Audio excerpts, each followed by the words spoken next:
Good evening, folks. Welcome to another date on Journalist Hangout. I am Citizen Jones Hussein, and today on the program, NLC demands 66,500 naira minimum wage, just as Vice President Oshibajo vows that government would deliver. Tension, fear of manipulation grips APC members as Congresses loom, and later on we'll share this with you. Boko Haram suicide bombers kill dozens in Mubi, Adamawa State. At the Hangout will be your usual Babajide Kolade Otitoju, the chief. Welcome. I greet you. I greet you. And of course, we have Sam Ibe Mere. Did I get that right? Oh, yes, you did. Sam, you're welcome. Always my pleasure. Okay, the team is ready. I hope you are.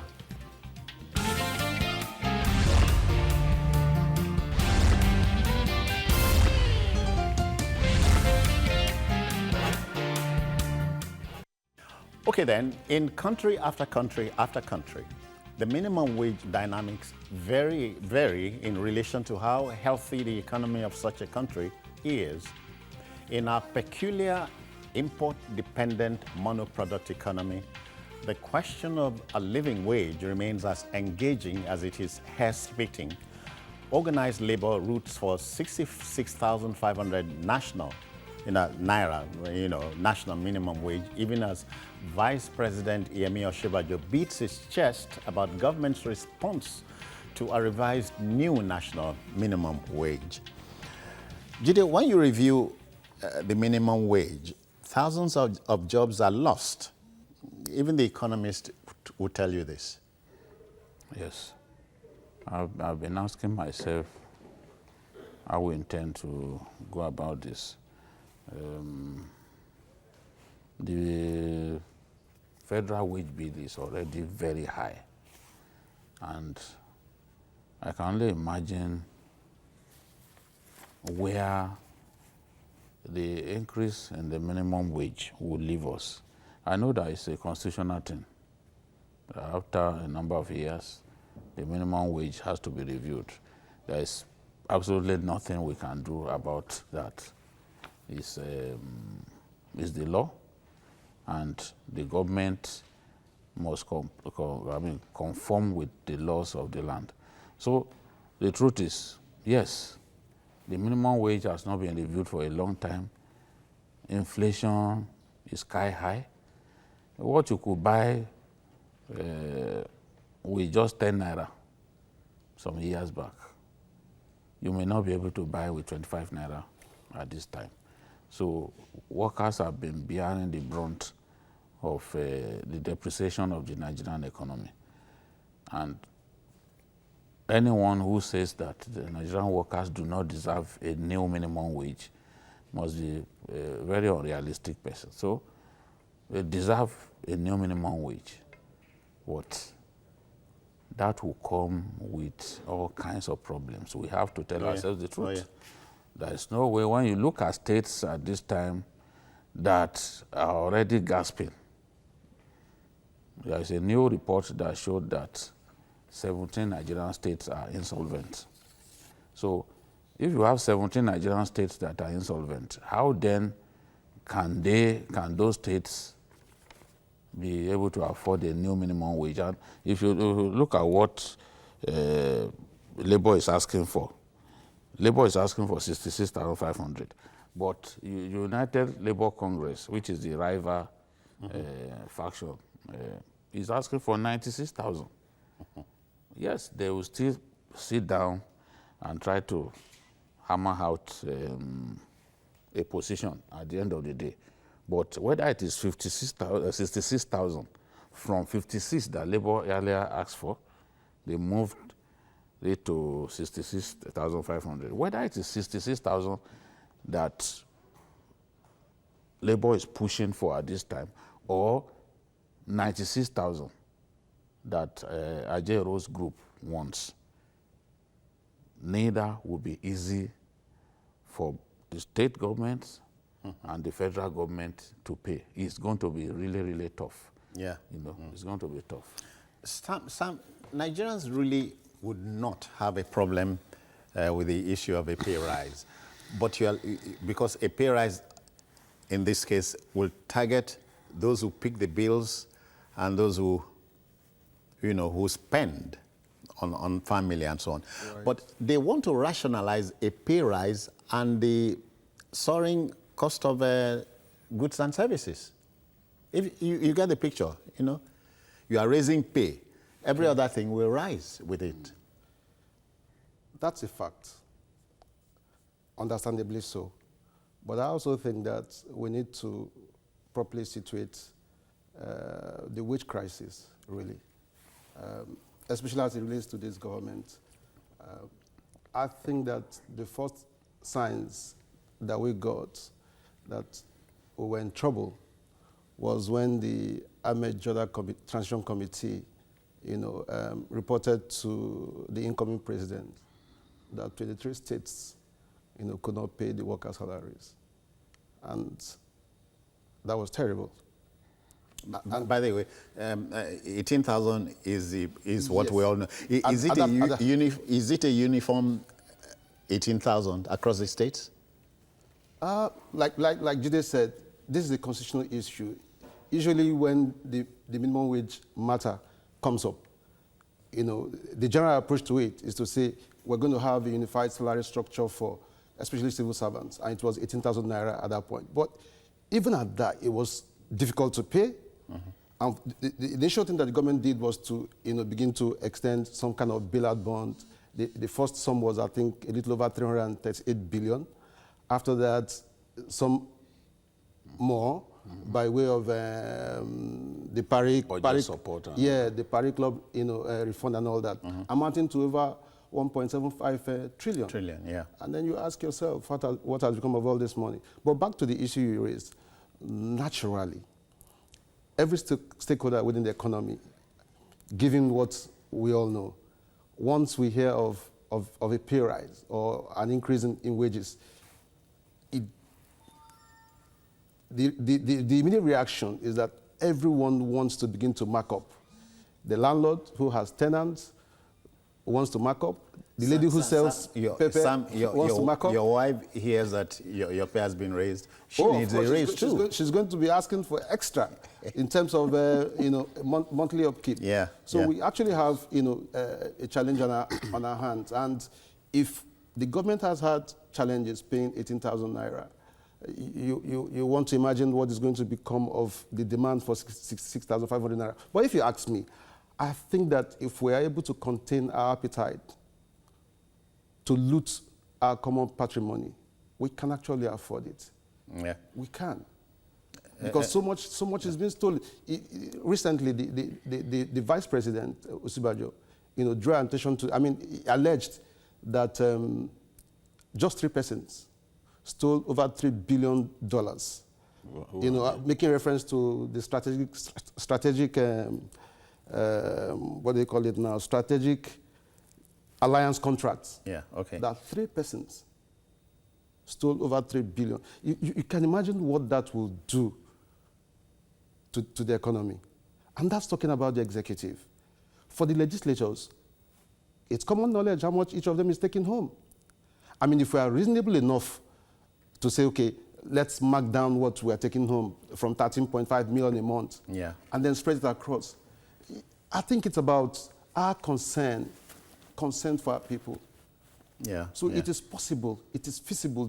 What the workers are asking for is very feasible if we can contain our appetite for not fraud, too much. for corruption. Yes, I don't think it's too much. At a time like this, I'm looking at a common meeting point between government and organized labor. They can reach a middle ground. It's not going to be easy.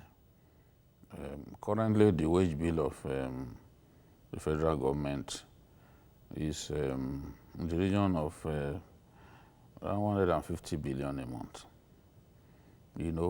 It's been going up because workers continue to ask for more pay. If about 2 years ago, the wage bill was in the region of 125 billion, and the government successfully removed some ghost workers from the payroll. That's something for which we praise. Even though we are told some managed to stay there. No, so you say that there will still be some. Yeah. You know, we praise Adeosun and her team for successfully pushing those ghost workers out of the system. But consistent strikes, consistent demand for higher pay has its implications. Because every time health workers quarrel with the government and ask for more pay, it follows that the wage bill will rise. Because what the Minister of Labour has succeeded in doing is to always get workers to return to work. He is a good negotiator. Yes, he's a medical doctor, but he's shown that he has skills in terms of negotiating with workers. And the wage bill will continue to rise. You can see that health workers today are asking for pay parity with doctors. That has implications. Even if at the end of the day nobody yields to that kind of demand, you still have to top up what these guys are earning. There were some agreements that were reached with workers before now that previous administrations did not implement. That this government, because government is a continuum, they've inherited those agreements. It follows that they must implement. That also will drive up wage bill. So I'm trying to explain why the wage bill at the federal level especially continues to go up, despite the fact that the government continues to report removal of ghost workers and all that. So every time you increase pay, it has ripple effects. June, even senior staff will benefit. We are talking about minimum wage now, but even senior staff will benefit because as you increase the wage of the junior workers from the base, you also need to add to what the senior workers earn, so that the junior workers don't don't match them. Okay. They will eventually match their bosses if you don't do that. So every minimum wage increase that you implement, you must also add to what the senior people are earning, no matter how little.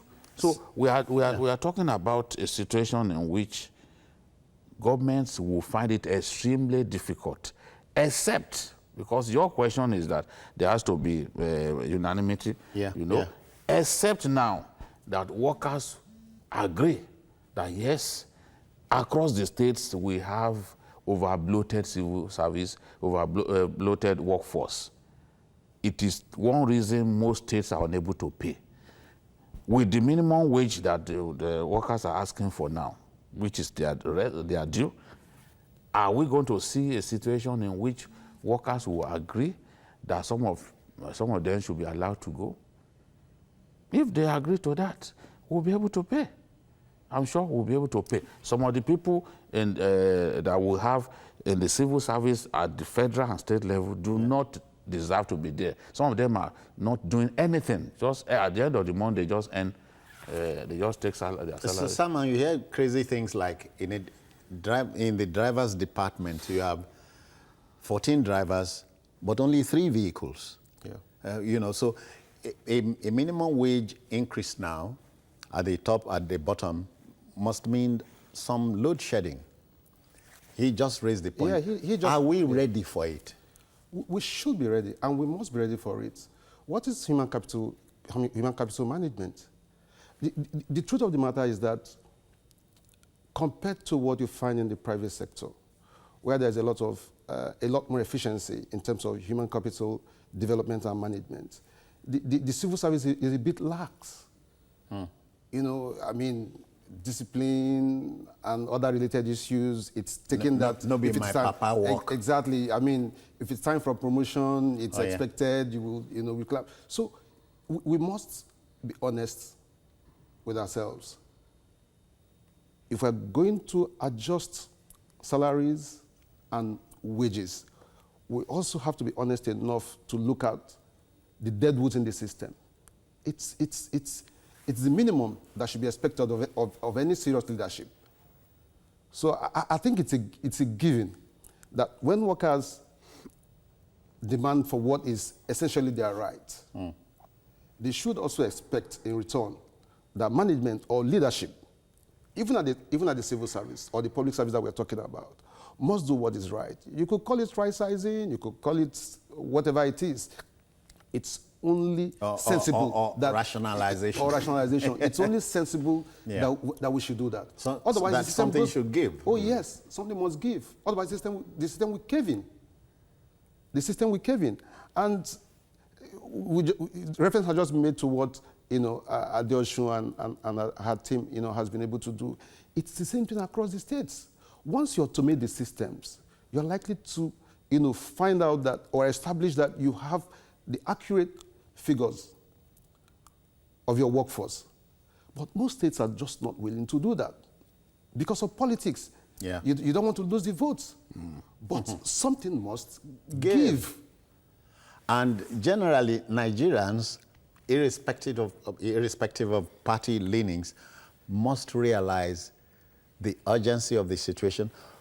Going the whole hog in trimming, downsizing, or rationalizing. Right sizing. Well, the phrase is yours. But Jide, let's look at something very crazy out of, perhaps I hope we can relate it to the subject at hand. Many state governors have bloated teams of aides. Some 1,000, some 2,000, yes. And you don't need them. Yes, I was with a governor from the North Central, and he was telling us that he reduced political aids, his political aids, from 2,500 to 1,200. And that's supposed to be an achievement. And I said, well, you can go further. He said, no. If I go further, it will bring problems. Don't even suggest it to me. Did you ask the problems? Of course. It's only natural, Of course, I knew where he was coming from.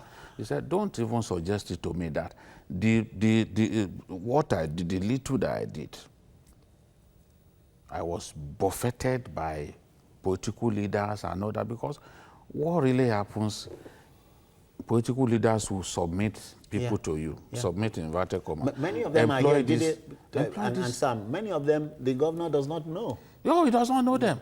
Take this, take that, take this, take that. Patronage, basically. So when the election comes, you need those people, you use them as foot soldiers and all that. And they really don't do anything. It's only on payday that they materialize. I hear the local government is even more horrible. As long, you see, one of the reasons El-Rufai has his problems. Well, one of the reasons is some people don't like him, is what he has done in the local government. Oh yeah. Sending dead woods out of the system, reducing the number of district heads who all they take is just take money, feed off the system and all that. And he just felt, look, we can run this system efficiently without having to need all of those people. And we can see clearly that it's working. Despite the fact that he has had to let so many people go. Yeah. So many people. But not to say they were not paid off. I don't know, but he had to let them go, so that they can no longer bleed the system. They can no longer make life difficult for the state in terms of paying their wages. He just had to let them go. And he has shown us that with the optimum number of workers in the local governments of Kaduna State, they are getting by. So, what the courage to take such decisions is what most governors, most political leaders lack. I always draw attention to what Tinubu did here in Lagos. And he did it during his first term. The right sizing of the labor force in Lagos, Tinubu did it effectively during his first term. Most of today's generation of governors they won't even attempt what Tinubu did. Labor leaders fought him at that time, I remember Elijah Olowonembe, the other man, Ayodele Akele, they fought him. But he stood his ground. And it still didn't stop him from winning a second term. Though here in the Ward C, in Ikeja here, you know, naturally, in Alausa here, workers would not vote for you. You know, they saw him as an enemy. But eventually he won. And he left behind an efficient and very nimble Lagos civil service. So today, the state is the better for When you are talking about the most efficient civil service in the country, the most proactive, it has to be the Lagos civil service. And someone started to work on that. Someone did what was right at the risk of losing an election. It is said that being a hero lasts 60 seconds. Sam. I'd just like to add in a few more examples to the dangerous, way we play our politics. Just 2 days ago, on May Day, Workers' Day, the very popular one we all know, the Ekiti governor, Ayodele Fayose, apparently in the mood to, impress the workers, approved payment of promotional arrears to 37,000 workers. And of course, you ask yourself, that must be your state. No, I think that's Jide's inherited state, adopted state. All right, gentlemen, again, time is a master here, but the debate must go on. Gentlemen, let's agree that all of this must be seen in the light of an economy that will become healthy.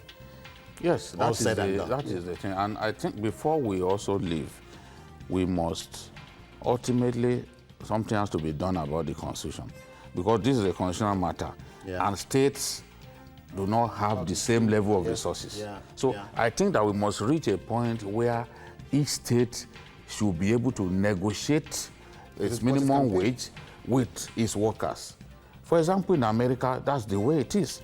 Massachusetts pays the highest minimum wage in the country, and it's not even among the 4 richest states in America. We have states like California, Texas, Florida, Illinois ahead of them, but they pay higher minimum wage than other states. Wages, it should be what you can afford. Those wages, take them home. Yeah, of course. Excepting here. But let the debate continue. Yes, we need to do something about the national minimum wage, but not to the exclusion of the national economy. All right, then, when we return, let's tell you that tension, fear of manipulation grips APC members as Congresses loom. You want to stay with us?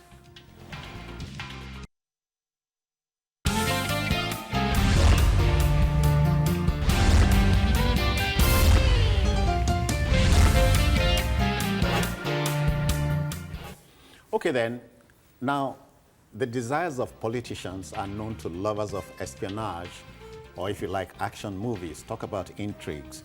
The machinations of those who desire power are captivating indeed.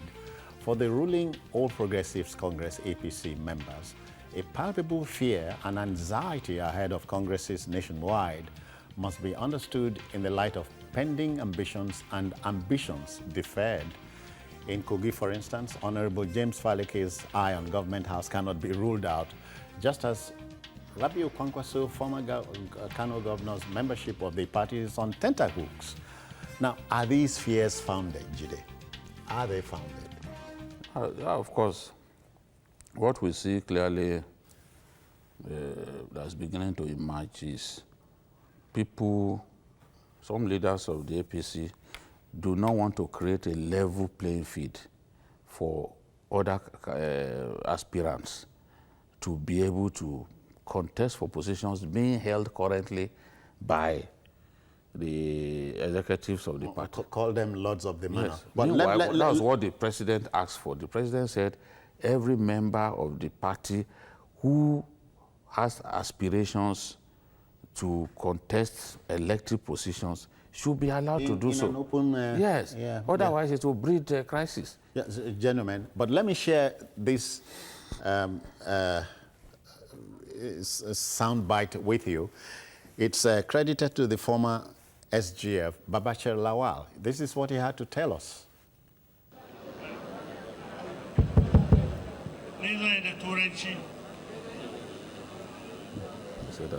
Your Excellencies, plenty of you up there, good afternoon.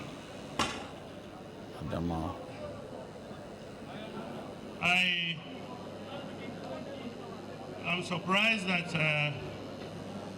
I was allowed to talk after all, after I had threatened that if I'm not allowed to talk, I will call a press conference and state my own mind. This is a stakeholder meeting of APC Adamawa State, not a state government briefing.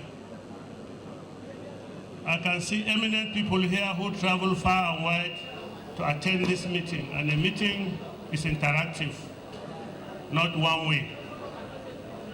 So I insist my own words should be heard for the effort I have taken to come here. Your Excellency, this is the first party meeting that I attended in which the party chairman has no voice. In which the party chairman conveniently comes in only after his role has been done by someone else. This is the first political party meeting I've attended in which the affairs of the meeting are conducted by government house officials rather than party officials. Be that as it may, we are grateful for little mercies. We are going to congresses, and thank God the governor has stated that his intention is that there will be no interference from anywhere. It should be free and fair. We thank God for that, Your Excellency. However, I can see that in a choreographed meeting like this, quite a lot of key issues have been removed. It is not possible to go for world congresses in which there's no zoning. The danger is that all the elected officials could come from one village. If effort is not done to distribute the posts according to the constitution of the party, which says federal character must be represented. In particular, the state executive committee has to be zoned, whether or not the governor is inclined to this position. A lot of it, consequences of this almost got demonstrated here, in which the deputy chairman of the party was almost sidelined for somebody else. In our party, the APC, Christians must be represented at the working committee level of the party. APC had a zoning formula in which a Christian was the chairman of the party, a Muslim was the secretary of the party. In Adamawa State, it is suicidal if we brush this aside. It is very suicidal. I can tell you here, if you like, pretend about it.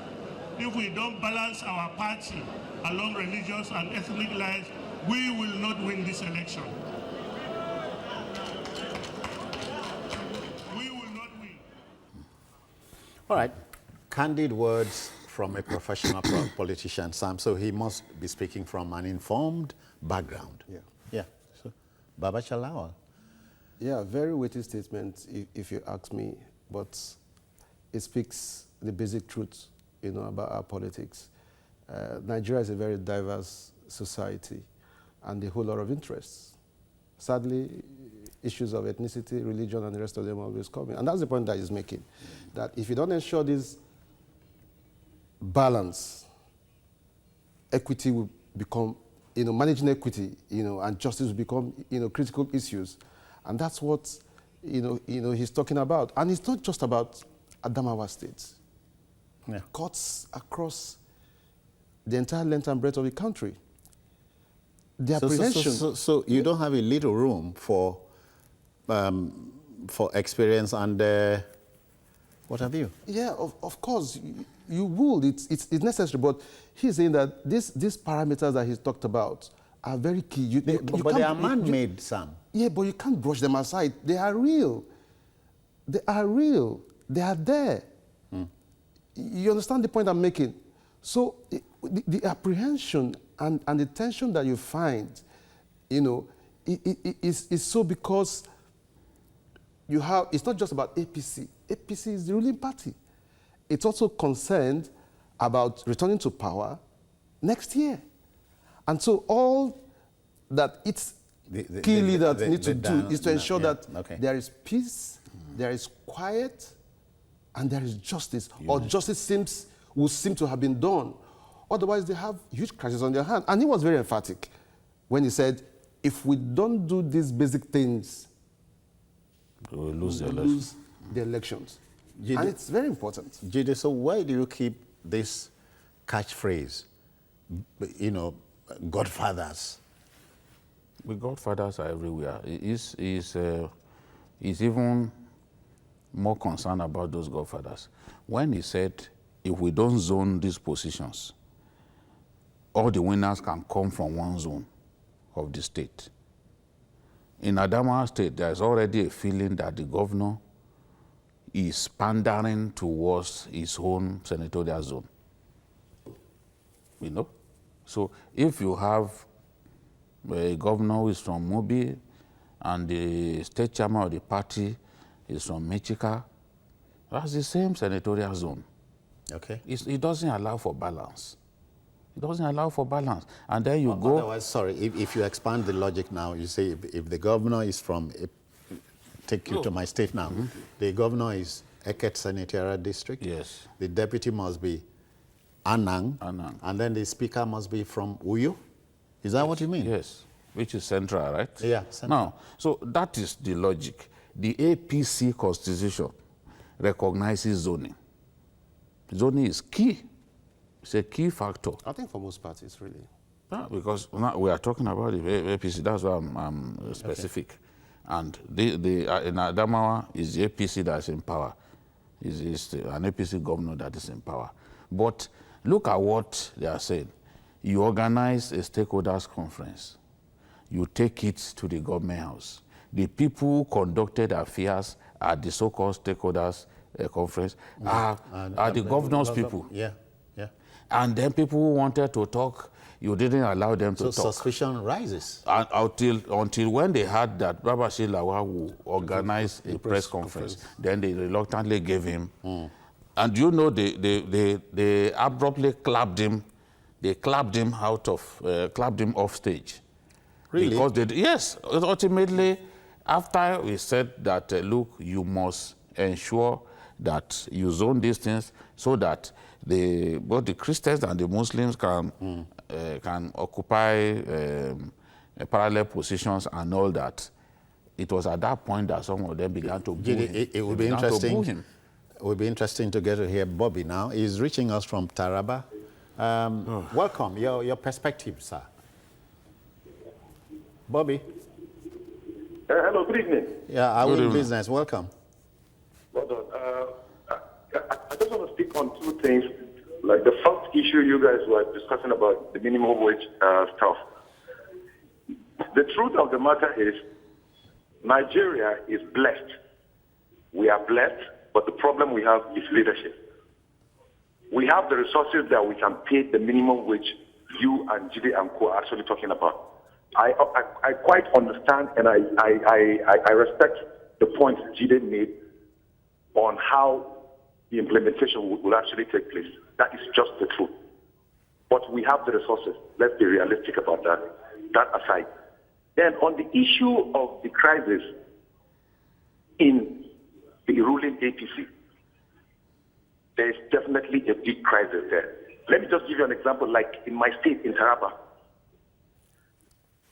there are more than 15 people under APC that actually want to govern my state. They have about 5 different factions that are not settled. The thing is just out of hand, and it's only God that will bless us. Keep doing the good job, and God will bless Journalist Hangout and TVC entirely. Thank you so much. Thank you. And bless you too. Oh, bless you too. We thank you. Yeah, So now the point he's making is, look, Adamawa, in terms of Adamawa is a complex state. At least 100 ethnic groups, just like Kaduna, at least 100 ethnic groups. You must find a way to please these Segments. You have or Christians. if you like, or blocks. Yes, the different blocks. You must find a way to please the different voting blocks and all that within your party. And you have Christians in ample quantity in that state. Yeah. And that's why he's saying that, look, you have to find a way to ensure that Christians get this, Muslims get this. If Nobody is talking about animists too. yeah, and of course there are animists and non-conformists. Yeah. Yes, yes. Yeah. Many of the people that we split hairs over are actually even animists. Oh yeah. Yes. Oh, yeah. Some people are born religious, but they ceased practicing those religions the moment they grew into adulthood. You know, of course that's a matter for another day. Now, he is saying, if that doesn't happen, we will lose the election. What he's saying is that people may now defect to rival parties. And that's the biggest fear that I have for this APC, because many of the APC leaders are extremely selfish. From what we are seeing, the crisis in at least 11 states, you saw what that guy, you heard what that guy said. There is crisis in at least 11 states. Even a state like Sokoto that I thought that Was calm. It was calm. Yeah. I hear now that there is a group called Buhari SAC. It's a faction of the APC, How do you spell the sack? SAK. Buhari SAC, that means it has to be Buhari or no other person. They are loyal to, they are not loyal to the governor, Tambua. But to the center. And the immediate past governor, but to the center. And it's like that in many states too. There are factions and factions. And these congresses, the biggest test that APC has had as a party is to organize these congresses and ultimately its convention. If they get around it, Yeah. then the future is bright for the party. But the crisis brewing potentially can destroy the party. And that's why they need someone to actually talk to the governors especially, because governors in the APC states, and even many PDP states as well, see themselves as God. God with the small letter G. That's the way they see themselves. They want to dictate what happens. They want to dictate when you eat. They want to dictate when you go to bed. They want to dictate when you minister to your wife.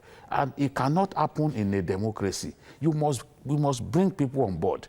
If The democracy, the type bring of people on board. That is what that guy was saying, that they had even a chairman of the party that does not have a voice. He was not allowed to talk. It's other people who are running the show. Sam, let me be pointed here.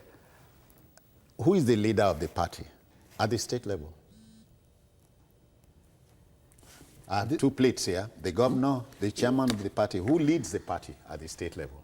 Interestingly, ordinarily, you will say the chairman of the party, but we also know that these parties are funded by the governors. And the man who brings the money. The man who brings pays, the money. Yeah, the man who pays the piper dictates the tune. So, yeah, so if you ask me, because the governors, the governors are strategically placed, you know, to husband the resources, to spend it the way they want, and influence a lot of things. Their influence is overbearing. The truth of the matter is they are the ones actually in charge. When you say the governors fund the parties, this is not from their personal purses. No, it's not. No, It's it can't be. not. It cannot Can be. Public funds. It cannot be. So you have a situation where the governors are like basically dictators. Sergeant majors. Yes. They call the shots, they determine what happens, and at the end of the day, if you don't dance with their tune, you get They kick you out of the party. You get punished. That is the fact staring us in the face.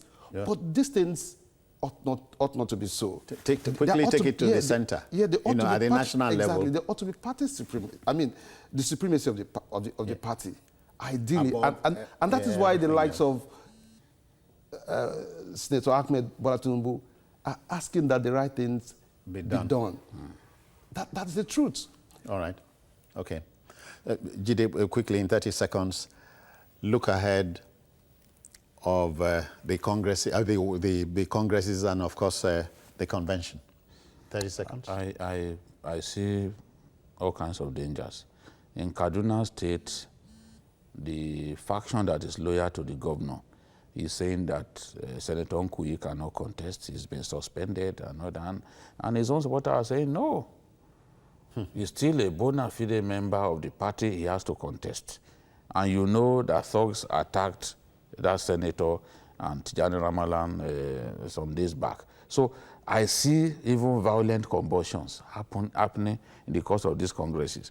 I see people being pushed out of the party, out of the selfishness and overbearing conduct of state governors. We'll leave it there. All right, just to say before we pass it by, there's no such thing as a Nigerian-type democracy. I'd rather politicians in this country behaved like politicians elsewhere because we ape them. We ape them. Wish you well. Okay then, now the vulgarity of Boko Haram exploits keep stealing the headlines even as we feel a sense of revulsion reporting them. The satanic killings yesterday of 27 people at a mosque and market in the Mubi LGA of Adamawa State continues to challenge our collective sense of being and humanity. With over 60 luckless other people injured in varying degrees, our disgust is at an end, won't you say? I'm really horrified. You know, last year in this same town of Mubi, which is the hometown of the governor of Adamawa State. Correct. More than 50 people were killed. These attackers also targeted the mosque. When people go to mosque to pray to their God, they don't expect to be wasted in this manner. And Boko Haram continues this killing campaign. We are unable to stop them from killing people. That is what worries me. We talk about the fact that, oh, we stop them, they no longer kill people in Abuja, they no longer kill people in Kano, they no longer kill people in Zaria. But they moved elsewhere. And the people of Mubi that they are killing, they are no less Nigerian. So, if you ask me, I would prefer that terrorists do not kill Nigerians in any part of the country. And I will not jubilate because they no longer kill people in Abuja. It's just that they've decided to operate from a small part of the country where they think that they are safer, so that the risk of extinction would not be there. Yeah. They know that they are nearing an end. And if they continue to keep their cells that they used to have across the country active, ultimately they will be crushed. They now decide to concentrate their energy in one little part of Nigeria, that is the northeast. That is what we are seeing. By now, if they killed 50 people last year in Mubi, and it became a big issue at that time, how come we've allowed them to kill people in the same town? And where you hear that 60 people are injured, given our poor health facilities and all that, more than half of those people could eventually die. And we hear some that blood donors are in high demand now. Yeah.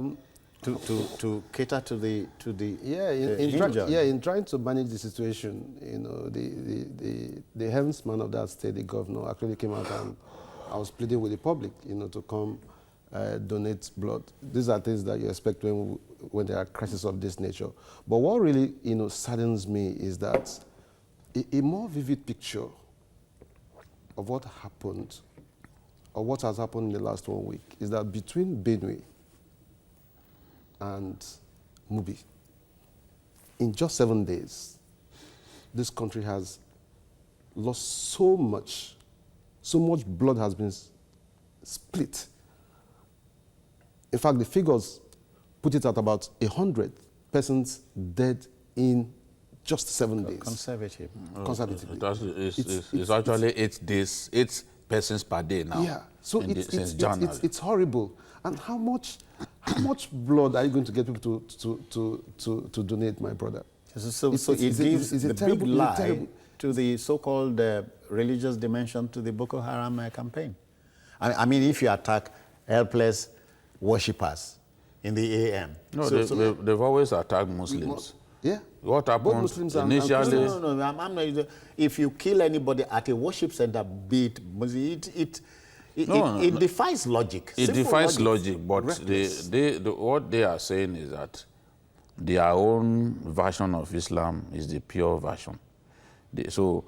And if they see you do not practice their own version, then they do not see you as a Muslim. They see you as an infidel. That's why they are killing people. The other faction, which is the Mama and Noor faction, does not kill civilians. But the Shekau faction does not see anything wrong in killing civilians. While Mama and Noor's faction goes after policemen, soldiers and Christians, they kill anybody on sight. That's what they are doing.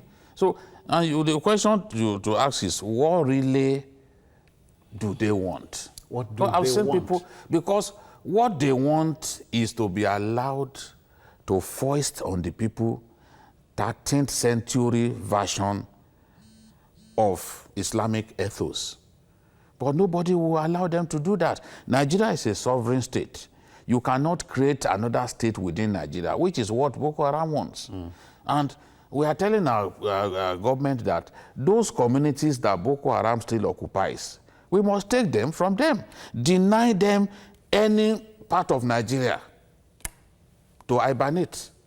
And that's why I went as far as listing the towns in Borno North that Boko Haram controls as we speak today, so that our soldiers can target those communities and exterminate these vermins. Because to continue to waste people in the way they do is intolerable. We must find a way to end this carnage. The bloodletting has to stop. People who have not offended you, they've gone to pray, and you're just killing people. You won't believe a Bello has joined us from the same movie. So we say welcome, sir. Hello. Yeah, Brother Bello, welcome. Yes, sir. Good day. I'm calling from Animal State. All right. Okay. Then. Tell us how it Hello. happened. You are on. Hello, sir. You are on, sir. Okay, I'm calling from Animal State. Okay. All right. Oh, I greet Babajide. I agree to Bello. Okay, I'm calling from what happened yesterday from is very wrong, sir. Okay. I saw you in journalist hangout. You are saying that it's 27 people. It's more than 27 people. So how many people are dead? Almost 50 people, sir. Yeah, 60. but you are giving me the impression that you counted. Hello, sir. Can you say are you saying you counted the bodies yourself? Yes. No, I didn't count. What they did yesterday is almost something people. Today there is almost 15 people. Yeah, but What happened yesterday? It was around